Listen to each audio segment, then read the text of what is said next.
ఇడ్లీ అనే పదం వినగానే నోళ్లలో నీరు వదలడం సహజం.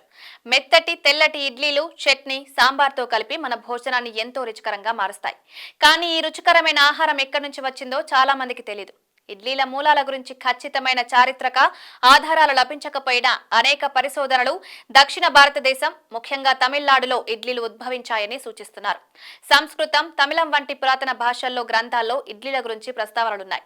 తమిళ సాహిత్యంలో ఇడ్లీలను ఇడలి అని పిలుస్తారు. ఇడ్లీల తయారీకి ఉపయోగించే అరటిపిండి, పప్పులు ద్రావిడ సంస్కృతిలోని ప్రధాన ఆహార పదార్థాలు. వ్యాపార మార్గాల ద్వారా ఇడ్లీలు దక్షిణ భారతదేశం నుంచి ఇతర ప్రాంతాలకు వ్యాపించాయి. ఇడ్లీలు ప్రాంతం రుచికి అనుగుణంగా వివిధ రకాలుగా తయారు చేస్తారు. ఉప్మా మిశ్రమంతో తయారు చేసే ఇడ్లీలు, రవ్వతో తయారు చేసే ఇడ్లీలు, కర్ణాటకలో ప్రసిద్ధమైన తీపి మరియు పులుపు రుచుల కలయికతో తయారు చేసే ఇడ్లీలు. ఇవి అనేక ఆరోగ్య ప్రయోజనాలను కలిగిస్తాయి. ఇడ్లీలు మెత్తగా ఉండడం వల్ల జీర్ణం కావడానికి సులభంగా ఉంటాయి. పప్పులు ఉండడం వల్ల ఇడ్లీలు మంచి ప్రోటీన్ మూలం. గోధుమ పిండి ఉండదు కాబట్టి గ్లూటెన్ అలర్జీ ఉన్నవారు కూడా ఇడ్లీలు తినవచ్చు. భారతీయ వంటల్లో ఒక ప్రత్యేకమైన స్థానాన్ని ఆక్రమించాయి. దక్షిణ భారతదేశంలో ఉద్భవించిన ఇడ్లీలు ఈ రోజు ప్రపంచవ్యాప్తంగా ప్రసిద్ధి చెందాయి. ఇవి రుచికరమైన మాత్రమే కాకుండా ఆరోగ్యకరమైనవి కూడా.